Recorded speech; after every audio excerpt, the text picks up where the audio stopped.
Okay, I have with me today Professor Jane Hutton. She's a statistician associated with Warwick University. She's been on the channel previously. I think virtually anyone that knows about the Lucy Letby case will be familiar with Jane. Uh, and today we're going to talk about various aspects related to Cheshire Police. So before we get into that, I'll just say hello to Jane firstly, and thanks for joining us. Good morning. Right. So, simple question, Jane. What, first of all, what did you think of Sir David Davis's speech in Parliament recently? I thought you gave an excellent summary of the issues which have arisen in this case, which clearly relate to Lucy Letby, but raise concerns about the conduct of the whole justice system, that this could be a rerun of previous problems. Yeah. And we're going to talk about some specific points that were raised in this speech and also the response to that. So, firstly, I want to ask you about the specific points related to yourself. Um, could I ask you to just go through the story of what happened with Cheshire Police again, please? Yes, as was said, I was actually approached on the 22nd of March 2018. So I know from Sir David's speech that that was 10 months after Cheshire Police had been advised to contact a statistician, and they wanted me to look at a spike in babies collapsing and dying. I was rather concerned that they said they'd already collected substantial material and that they were focusing on assessing the chances of sheer coincidence, which is not the right approach to looking at a cluster of events. And that's been well established for 40 years. Yeah. Uh, Yeah. So, had the initial discussion, signed confidentiality agreements, myself and my colleague, Dr. Linda Nichols. We were allowed to look at a briefing document, but not keep a copy of it.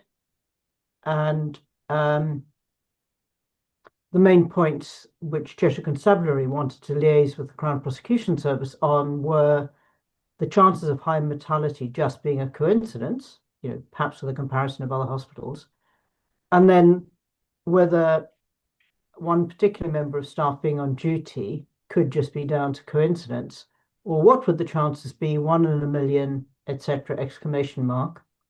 And then I expect the CPS will have their own ideas on what statistics would be useful. Well, of course, that proved to be true. The CPS did have very definite ideas on what would be useful. So, that is an absolutely textbook case, and I've previously mentioned a textbook case from 1993 to 95, where there were 5 unusual events and the whole issue was tied up within less than 2 years. We're now well over 10 years since concerns were first raised. So on 4th of April, I confirmed that if you do the basic analysis, there was definitely an increase in the crude number of deaths and that it should be investigated. There's no doubt you wanted to know why was there an increase. But at that point, I asked for permission to contact a pediatrician who worked with the National Register for Information on the Safety of Mothers and Babies, as well as another pediatrician with whom I'd published work on deaths and violent deaths in babies and children. I asked quite a few questions about what was happening. And in particular, I said, you've talked about acute life-threatening events. How are these defined? How are the cases identified? That's absolutely critical. Before you collect any data, you need to know what you're looking for. We're all human. We all have biases, Yeah. and we need to put in place checks and balances against those biases. The forensic regulator's guidance makes that absolutely clear. So I confirmed what data would be needed, sketched out the kind of data that would be needed. And on the 18th of April 2018, I requested the data to be as blind as possible. I met the Cheshire Police in person in Liverpool on the 14th of May 2018, I gave them notes. I was told about the RCPH report, the Child Health College report, but if I'd had been actually given a copy, I would have had additional information, and that would have meant I could insist on a proper evaluation in line with what Public Health England, or whatever its name was at the time, requires. Again, those procedures have been established for decades. So we got a side consultancy agreement finally on the 31st of July 2018. In other words, Letby had been arrested for the first time, despite the fact that there was no valid evidence on which to arrest her. 13th of August 2018, I gave some more advice. 18th of August, I was told that more babies had come into the inquiry, which was rather worrying because I still had no definitions. 18th of August, sorry, and then I suggested times for a call and waited for a call on the 11th of September. Nothing happened. 18th of October 2018, I was informed that there was a meeting with the CPS planned for early November, and the police hoped to find out how many deaths or collapses might be initially included in the prosecution. And the arrest had been in relation to 14 infants, but first, further cases. Now, again, I knew that no correct information had been collected yet, and yet they were discussing these cases. Another long silence, 17th of January 2019. I got an update saying there was a CPS meeting in early February. We haven't discussed the idea of statistical evidence with them at this case.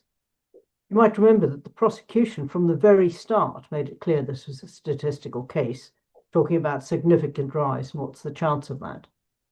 It may be that the barrister assigned, who is ultimately responsible for prosecuting the case in court, has his own view on the usefulness of statistical analysis in this case. We won't know this for some time yet, as regular meetings with the Queen's Counsel barrister wouldn't start until well past charge. I find it incredible that the CPS and the police are so happy to run a prosecution on statistical grounds, very clearly on grounds of pattern evidence on coincidence, and yet have no idea whether they're going to use statistics until well past the charge. It's clear that the warnings from the House of Commons in 2005 about the failure of lawyers and judges to prevent the miscarriage of justice in the Angela Canning's case and Sally Clark cases was just ignored, both by the CPS and by Nicholas Johnson, I think it is, now King's Counsel. So then we wait again, 20th of May 2019.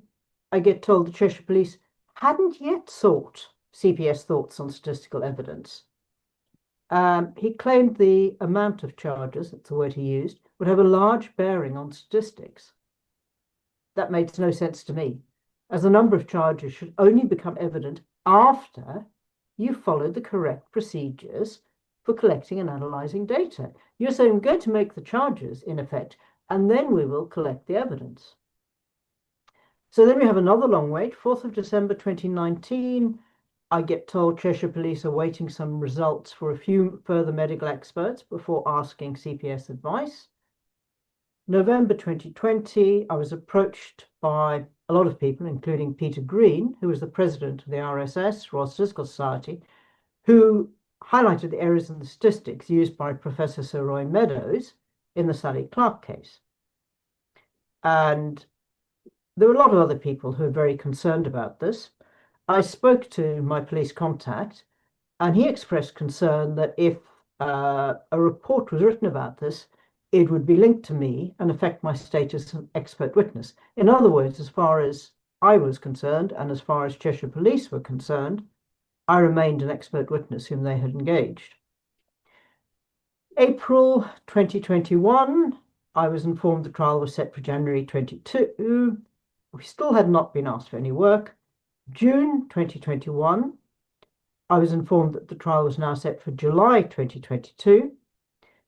Cheshire Police had discussed with the prosecution the benefits of statistics again as an evidential tool to present to a jury.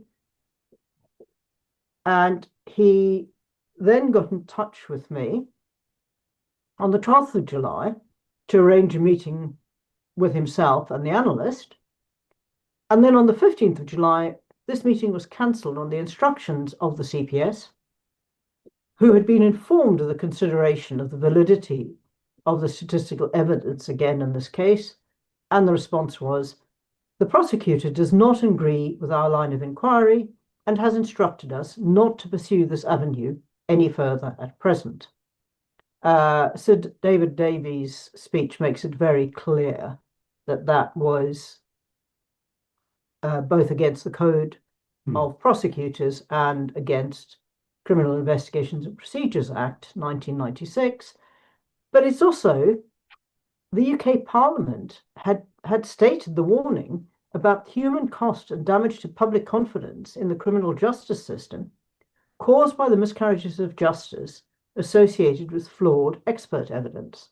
And ironically, once again, we're talking about a retired paediatrician weighing in and saying that no other experts are needed. No, there's no statistics in the case. The forensic science regulator's guidance seems to be completely ignored by the police, the CPS, and the barristers. And despite this, they just decided they would ignore it. So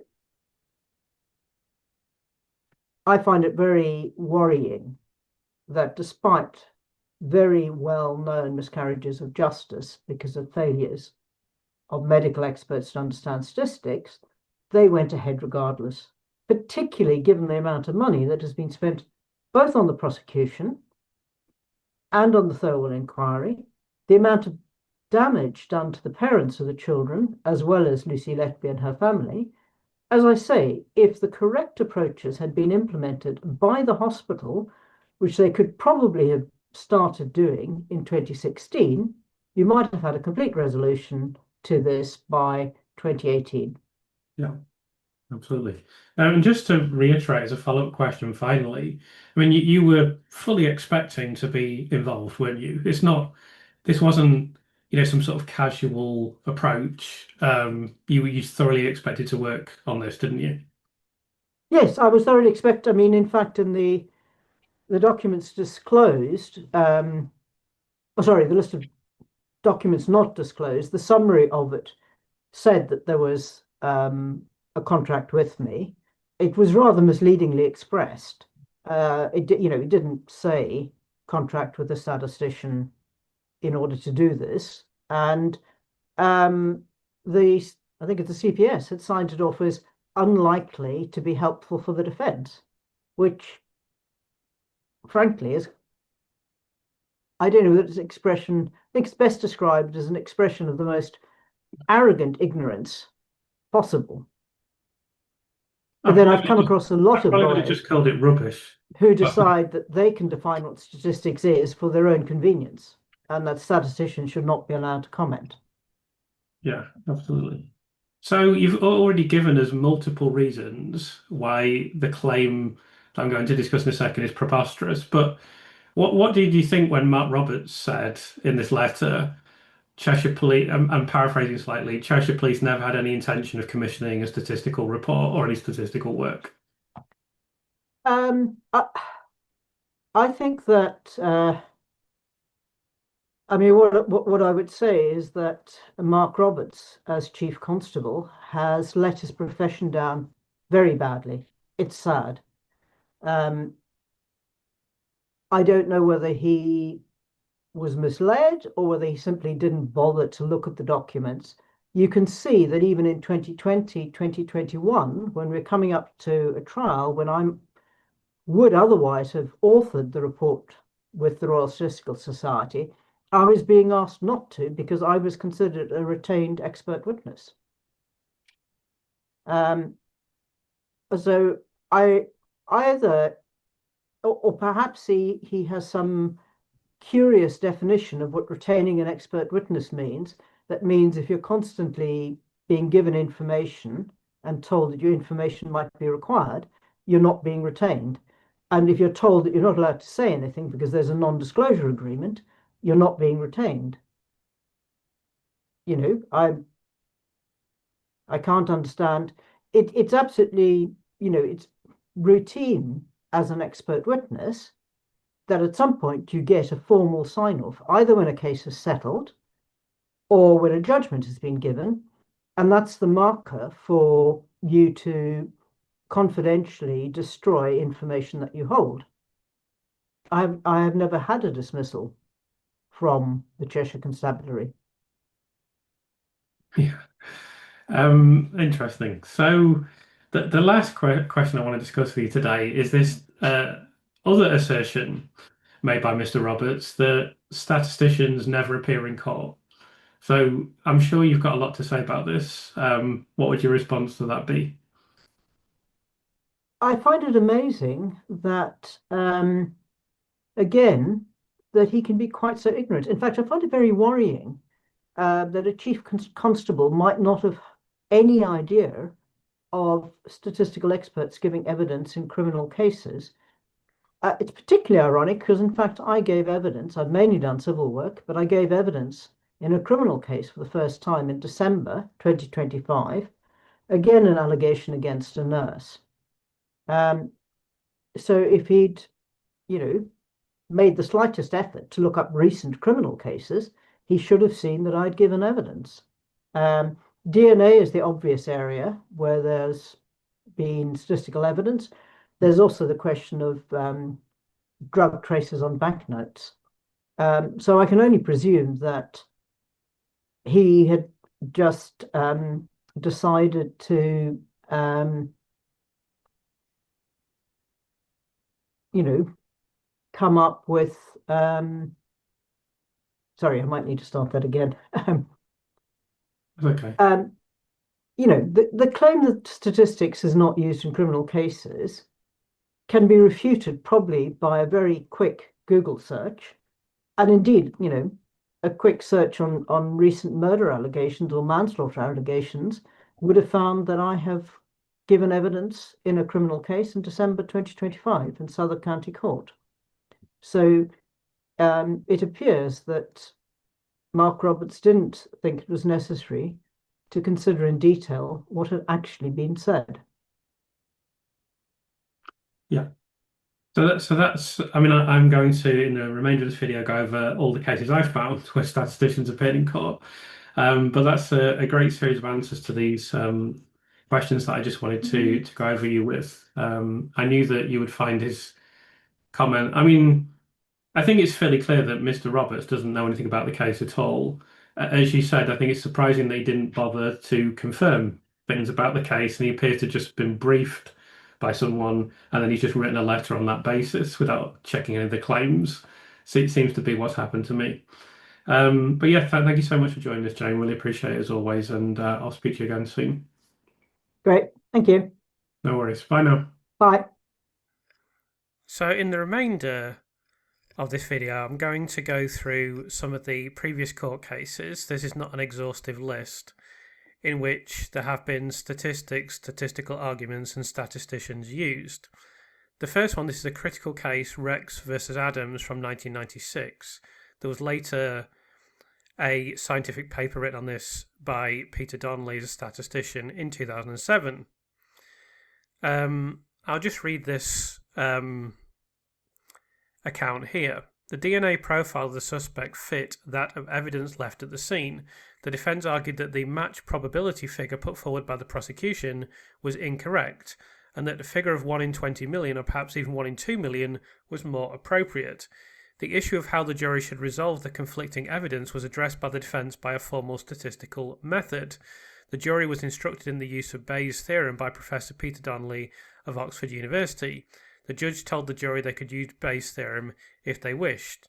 Adams was convicted and the case went to appeal. The appeal court judges noted that the original trial judge did not direct the jury as to what to do if they did not wish to use Bayes' theorem, and ordered a retrial. So there's obviously some technical procedural stuff involved in this as well. There's a further summary of this here the only evidence against Adams was the DNA evidence, and that probability calculations were used and statisticians appeared in the court case. And then there's some further writing here from the Court of Appeal talking about probability matches.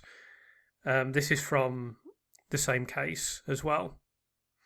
So this is Rex versus Dehaney and Adams from 1997, and this is another landmark case, particularly in the context of evidence admissibility, primarily dealing with the admissibility of DNA evidence. Again, probability, statistics, and statisticians were involved in the multiple cases that were related to this. There were appeals and there were follow-up cases and so forth. The Court of Appeal held that while DNA evidence was admissible, there were restrictions and how the probability of a match should be presented to the jury. And there's some comments here. This is an infamous case. This is related to Sally Clark. Again, this was a Cheshire Police investigation. And probably most of you know already that the case of Sally Clark was a miscarriage of justice based on this statistical evidence given by Professor Sir Roy Meadow. Now, I'm fairly confident that had they actually engaged a statistician in this case, Sally Clark would never have gone to prison, and consequently, Sally Clark wouldn't be dead, as she is now. So that was a very serious case where statistics were used, and it is true that there was no statistician in this court case. It's not true that statisticians are never used in court, but because a statistician wasn't used, erroneous statistical information was put in the court case and Sally Clark was wrongly convicted. You'll see that Angela Cannings is referenced here. We're going to move on to Angela Cannings in just a second. So Angela Cannings was convicted of the murder of her two sons who died in 1991 and 1999. Her first child, Gemma, had died of sudden infant death syndrome in 1989.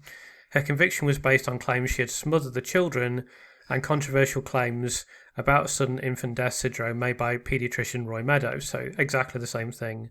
Again, if a statistician had been engaged, this could have been completely different, and Angela Cannings may never have gone to prison. Should say as well that evidence from Meadow was also used in the wrongful conviction of Kathleen Folbick in Australia. And then there is also the quite well-known Ben Geen case. Now, I personally feel a bit bad that I haven't dealt with this case. This is also related to a nurse who was convicted of attempting to harm patients. I really don't know very much about it, and that's purely because I've had to focus on Lucy's case at the exclusion of virtually everything else. Again, this is another case in which Professor Jane Hutton appeared. She wrote that the evidence for an unusual pattern was of no value in supporting the conclusion that there was an unusual pattern, not a conclusion that any unusual pattern was not a chance event. The biased evidence gathering the Hutton Hospital engaged in was conducted for one reason: making a murderer, Ben Geen's father has commented. The Court of Appeal, of course, ruled out Professor Hutton from the appeal process. We know how difficult it is to get a case overturned, but this was yet another occasion in which a statistician and an important statistical argument appeared in a court case. If we move on to this case, this is Rex versus Reed and Rex versus Garmson. In this case, we had Professor Balding. I'm not sure that they write the person's first name here. Professor Balding is Professor of Statistical Genetics at Imperial College London and has a particular expertise in the statistical interpretation of DNA evidence probabilities, how they are calculated, and the assumptions on which they are based. So Professor Balding gave evidence in this case. This is a bit more detail regarding this case, talking about the balance of probabilities and various other statistical aspects of the case. This is from the Royal Statistical Society. This is again from the RSS. This relates to Rex versus T. In this case, there was statistical evidence used in court in relation to footprints being left behind in what was a potential murder case. There is also an acknowledgement here that Rex versus South uses more citations of footmark evidence being permitted under guidelines previously outlined in the Rex versus T case. This is again based on a publication from the Royal Statistical Society talking about something that Lord Nichols said in Gray versus Scott, in which he tries to diminish the imposed statistical evidence in a particular case. And then there is a comment here from the RSS that legal and statistical scholars argue that the court's approach to epidemiological evidence is not consistent or sufficient. In England and Wales, these issues are particularly noticeable where a court is to determine what caused the disease, where there are competing explanations, for example, smoking, asbestos, or something else. Then it goes on to give examples of further cases where statistical evidence has proved a particular case. What they're essentially arguing here is that the comments of Lord Nichols come from a position of ignorance. Then Lord Phillips made a comment here in which he states, in this case I think it's pronounced Sienkiewicz versus Grief case, an extreme example of the fact that statistical evidence may be an inadequate basis upon which to found a finding of causation. The economist John Case summed this up perfectly, as a court is concerned to establish the degree of confidence in a narrative, not to measure a probability in a model. So this is an example of where they were overruling statistical evidence that actually occurred in the court case. And then this is a lecture given by the Justice of the Supreme Court, Lady Rose, in July 2021 at the annual lecture of ALBA, or ALBA, 5th of July 2021. During this, she talks about how both European and domestic courts are generally content to rely upon statistical evidence in public law cases. In fact, in some cases, statistics can carry the day, being key to establishing or disproving the various elements of a cause of action. And then she gives the example of a recent Unison case that came before the Supreme Court in 2017, and goes on to explain that beyond simply showing that there had been a very sharp fall in the volume of claims after the introduction of the fees order, statistics also enabled the court to conclude that the fees order did not achieve the government's stated objectives, and it goes on to discuss more about that case. Finally, statistics helped to make good Unison's case on indirect discrimination. Statistical evidence showed that a higher proportion of women and others with protected characteristics brought the more complicated Type B kinds of claims, which were subject to higher fees. So here they're endorsing the legitimacy of statistical arguments that have appeared in court. And then finally, there's another case here with Professor Hutton. This is from 2022, in which Jane appeared alongside Professor Robert McCouch, giving statistical evidence as is her area of expertise. So what we've established is that statistics are frequently used in court cases. There are multiple court cases in which statisticians and statistics have been used. Professor Jane Hutton has been involved with several court cases. Statistics are often cited in court cases without statisticians being involved, and almost without exception, when statistics are indeed cited without the input of statisticians, a rather predictable dog's dinner with respect to dogs is the almost inevitable result. So, if we remember, the original comments of Mark Roberts were that statisticians aren't used in court cases. This sounded, as soon as I heard it, like a very unlikely claim, and I believe that we've dealt with that in some depth now. So now I'm going to return to the comments of Mark Roberts, and particularly this sentence here where you can see the cursor. The investigative decision was made to rely on evidence and analytical review rather than mathematical probability. So firstly, we're going to go through the problems with this particular assertion. So firstly, you have just heard Professor Jane Hutton state that there is a clearly defined process that the police investigation should go through, and Cheshire Police failed to follow this. Of course, as we've established, this is not the first time that Cheshire Police have failed to follow policy procedure and possibly even the basic fundamentals of policing. As we have discussed previously, Cheshire Police also ignored advice and guidance from the Royal Statistical Society, as indeed did the court. The RSS had provided a study on using statistical evidence in court cases, which is designed to be easily digestible, and this was ignored. I believe there are also previous publications that are similar as well. Roberts claimed earlier in the letter that there was never any intention of commissioning a statistical study. This was a preposterous assertion anyway, but it's also impossible to both make a decision not to use statistics and also to never have had the intention to use them. This is simply logically untenable. Obviously, Mr. Roberts hadn't noticed this very obvious contradiction in his letter. And another comment is that the Crown Prosecution Service shouldn't have been involved in the decision not to hire Professor Hutton. Again, this is undeniable. I've been over the policy and procedure previously, which indicates that this should never have taken place. And above all else, both the police and prosecution did use probability all the way through the case. There are all manner of inferences made from this. Ironically, the prosecution literally begins the court case by making a statistical argument. So I'm going to show you that briefly now, as well as some of the other examples of statistical arguments that are used during the court case. So this is the very beginning of the prosecution case, day one of the trial. At 12:49 p.m, the prosecution begins their opening statement. By 12:52 p.m, the prosecution is saying the statistics of the mortality rate were comparable prior to January 2015, but there was a significant rise in the number of babies dying or having catastrophic collapses. Therefore, they're discussing the statistical foundation of the entire case. This is then confirmed later on by Dr. Stephen Breary, who says each time it became more statistically improbable. Seems like the kind of thing you might need a statistician to assess, doesn't it, really? And then in the closing statement of Nick Johnson, we see numerous references to chance and probability and statistical arguments.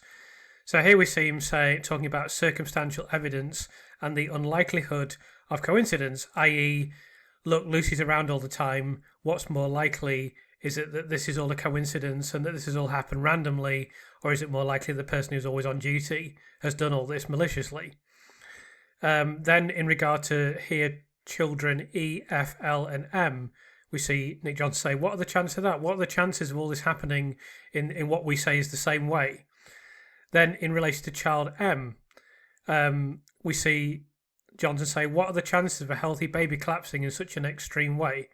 Again, they're trying to argue it's the same as in previous cases. Of course, we know this is medically flawed as well as statistically flawed. Then in the case of child D, saying what are the chances of this infant declining, collapsing and then dying with similar, what they consider to be identical discoloration. Of course, we know that's medically wrong again. But again, they're trying to say, oh, look, Lucy Letby was around again. In the case of child I, what are the chances of these things happening at precisely this point when Lucy Letby's in the room? Again, it's a statistical argument, an argument of probability. And all of these things are referring back to this shift chart that we know to be plainly wrong, not least because there are 10 collapses in which Lucy isn't on duty. And then on top of that, many of the collapses that are included in the court case, it's logistically impossible for Lucy to have done anything. And those are only just a couple of the problems with this shift chart. That's why statisticians have trashed this shift chart. And yet so many inferences were made in the court case on the basis of this rotor chart. There were numerous arguments of probability, numerous arguments that related to statistics. And you cannot just say, right, we've decided they're not statistical arguments. Well, you're wrong. You're just plain wrong about that. So what Cheshire Police have actually done is use statistics and mathematical probability while not involving a statistician in this process. They then claim that firstly, not using a statistician makes their uninformed arguments more valid, and secondly, that they can define what is or isn't a statistical argument even when statisticians tell them that they're wrong. And finally, it's hard not to attribute this debacle to anything other than abject stupidity and ignorance on the part of Cheshire Police. So in conclusion, I would say the following 5 things regarding this whole issue of Sir David Davis speaking in Parliament and then Mark Roberts responding and then David Davis annihilating him with a second response. I have fact-checked the speech of Sir David Davis in a previous video, and I've been informed that he referenced this in his response to Mark Roberts. This speech was thoroughly researched and we've established that every point is correct. Secondly, The claims of Roberts regarding Jane Hutton are preposterous and very obviously incorrect. Thirdly, the claims made by Roberts regarding statistics are plain wrong. Fourthly, it seems that Roberts knows nothing about the case and was briefed by someone involved with Operation Hummingbird, most likely the senior investigating officer Paul Hughes. And finally, I'm not sure that Roberts has made a single legitimate point that stands up to scrutiny in his letter. So this whole video up until now addresses the idea that statistics do not feature in court cases, statisticians do not appear in court cases, but also when we look at the letter of Roberts as a whole, it has been, both by myself and Sir David Davies, thoroughly annihilated now. It's frankly an embarrassing letter and one that he should never have written. And as I've stated, it's very, very likely that he knows nothing about this investigation and that he effectively didn't really write the letter. He may have been briefed in order to write it himself, or it may have been written by someone else, but he should never in a million years have started making these assertions about Sir David Davies should apologise to Parliament when he clearly doesn't have a clue what he's talking about. So finally, I just want to address a few comments that have been made regarding my recent interview with Dr. Steve Watts. I was recommended a YouTube video in particular where there was some criticism of remarks that were made in the video, and that's absolutely fine. People are, of course, entitled to their view, and I'd never want to change that, but I did just want to address a few things, just in case there's any confusion. So a few points that were raised in this video, and also there was raised in the comments as well, and I stated that, and I'll come on to address this in a second, that I believe that Cheshire Police genuinely thought that they'd done a good job at the end of this investigation. And in the video, the gentleman points out that they ignored the NCA regarding multidisciplinary panel.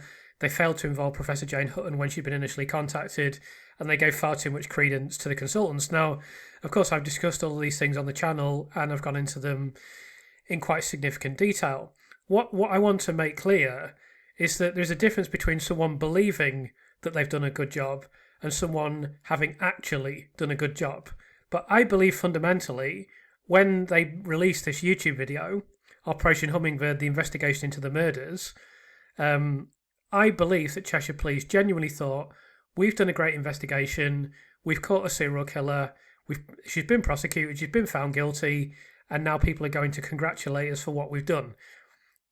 It's possible, and I can understand why people look back at things with hindsight, and I did mention this in the interview, and kind of not invent, but believe that there could be nefarious motives, or everything can seem different with hindsight. But I think it's far more likely in this case that Cheshire Police did the best that they possibly could. It's just that the best that they possibly could isn't very good.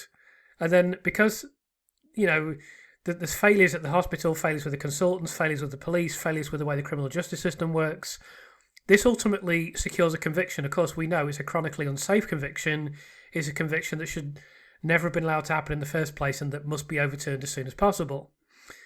But when you're in your bubble of Operation Hummingbird, the confirmation bias that we talked about in the interview can convince you that you've done everything right, even though to us now, looking back at it with hindsight, it seems blindingly obvious that some of the mistakes they made were, if not completely indefensible, certainly egregious. But they were probably completely ignorant of this. They probably never gave it a second thought. They probably thought, all this stuff they talk about the sterile corridor and having siloed evidence. They probably genuinely sat down and thought about that and thought, yeah, this is legitimate what we're doing here. They probably didn't see all of the mistakes that they made. I've shown you that diagram of the circular argument where they got the consultants to feed them stuff and they fed it all the way back to the consultants who then told them Lucy Letby was on duty. And I can see all of that, and I could see the problems in this video. I actually did a post on Reddit within days of this video being released, and I could see all of the problems that occurred in this investigation, or I suspected that there were problems. Now, as it turned out, all of my suspicions we now know were completely correct. But that doesn't mean that the police knew that this was the case, because they released this YouTube video, and I'm sure they didn't do that to try and paper over the cracks of what they believed to be a lousy investigation. They did it as a PR thing so that people could pat them on the back for doing what they believed to be a good investigation. Unfortunately, they were completely wrong in that. And then remember as well, in the immediate aftermath of Lucy Letby's conviction, they were the heroes. They were being commended. They were being congratulated. So that would only increase their impression that they'd done a good job. And I must say, I don't wish to blow my own trumpet, but I do think I've been quite instrumental in shining a light on the mistakes that Cheshire Police have made and the problems with Operation Hummingbird. And it was very important for me to do that because I suspected from the moment that I saw this video, I could see all the problems that they'd made with confirmation bias and errors in their methodology and the way that they become emotionally involved and so on and so forth. Now we know much more detail as well. So all of my initial suspicions have been proved correct, and I did want that to be outed as much as possible. I did that want to come in. I wanted that to come into the public domain, and now it has come into the public domain. So I'm not, patting myself on the back too much, but I do think I played quite an important role in that process. So there's a few things I just want to say in conclusion. The first thing is that when I'm speaking on this channel, I always have to stick to what I can prove. If I cannot prove something, then it's not possible for me to say it. It doesn't matter. Maybe there's an occasional moment where I will give my personal opinion on something that I can't absolutely prove, but typically I just try to stick to what I can prove. I do think the police acted in good faith in this investigation. Whether they're acting in good faith now that it's been exposed that they've made, in my view, some pretty terrible blunders, is another matter entirely. I can't comment on this new arrest yet because I don't know any details about it, and anything I said would be speculative. So until more information comes out, I can't say anything. The one thing I will say is that I don't expect any of the executives to ever be charged. As I've said previously, of course, I've gone into that in more depth as well. The second thing is that it's interesting to kind of go through the process of obtaining a following or acquiring a following. Not something that I expected to happen. But what you always have to do is, as more and more people are following you and it becomes bigger in a sense, and I suppose my public profile becomes bigger, although it's still pretty trivial at the moment, but that's going to amplify significantly in the next few months.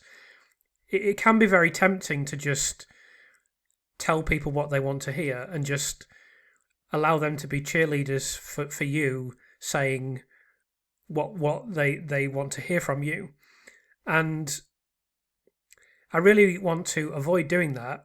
A lot of times I will say things that you do agree with, the vast majority of the time, I would assume. But there are going to be points where I don't go as hard as you want me to, or I have a different perspective to what some people have. And I don't think... I think the closest I've come to where I've said something where the majority disagree with me is on the intent of the consultants, which I believe they had genuine concerns at first. The more that we learn about this, and I said from the grievance procedure, that the last document is the biggest indication yet that at some point they could have made a conscious thought, or had a conscious thought that, Lucy, we're in a very vulnerable position now because of what Dr. Chris Green has written about us. But the point I was making initially is that I can't just say what you want me to hear because you want to hear it. I have to always do everything with integrity, and I must be balanced in everything that I do, unlike the pitchforkers. So I'm sure you've encountered some of them online. I don't waste my time looking at what they're saying, but the reason that they have no credibility and no one pays any attention to what they say and no one follows them is because they're not balanced in anything that they do. They don't attempt to be objective. They don't attempt to see things from both sides. So I always want to do that, and although I've been a critic of the police and will be in the future and am in my book, I do want to try to see things from their perspective and try to be reasonable and balanced. And I don't believe this was malicious. I don't believe they targeted Lucy Letby maliciously. I think they acted in good faith initially, and I just think they've done an absolutely lousy job. But they may not have understood that. On the day that Lucy Letby was convicted, and even for a significant period afterwards, and many of them may still be in denial to this day, but certainly immediately after the conviction, I believe that most of Cheshire Police, and certainly the prominent people in this investigation, thought they'd done a great job. Another thing that I want to tell you is that sometimes there are things that I can't share with you. So if you knew all the details in relation to this, you might have a different view of the whole topic. But unfortunately, I can't tell you everything that I know. And there's many times where someone says something in the comments, and for various different reasons, I can't share what I actually know, and I have to keep things to myself. And the reason that I do this is one reason, and one reason only, is to help Lucy. Whenever I do anything, everything that I do, everything that I say is always intended to help expose the truth in this case, or alternatively to help Lucy. And sometimes that means I can't be as outspoken as you might want me to be, or whatever it might be. And that feeds into the final point, which is there are many legal considerations for me on this channel, and there will be many legal considerations for me in my book. Indeed, we've been through a very stringent legal process. So that means that I have to be careful about everything that I say, and indeed I am careful about everything that I say. With regard to this, it's important to note that despite the fact that I only stick to what I can absolutely prove, and I'm always wary of any potential legal considerations, look at the wealth of material that I've been able to put on this channel. That should tell people immediately how unsafe this conviction is, and how many problems there are with the investigation, what occurred at the hospital, and the trial and ultimate conviction of Lucy Letby. So I just felt that I wanted to speak about that a little bit. I hope that's not too self-indulgent, and anyone and everyone is always entitled to an opinion on anything that I say and anything on this channel, and it doesn't all have to be positive. I just wanted to kind of explain, why I say some of the things that I do and why I specifically said what I did. And as I say, I just want to emphasize finally, I do always try to see everything from the other person's perspective. There are people that we're supportive of in this case, and there are people that we don't view favourably, but I want to try and retain the same objectivity towards those that we don't view favourably, with as regards to those that we do. So that's all I have to say in this video. I hope that you've enjoyed this. I'll look forward to reading your comments as always, and if you have any queries, please do let me know.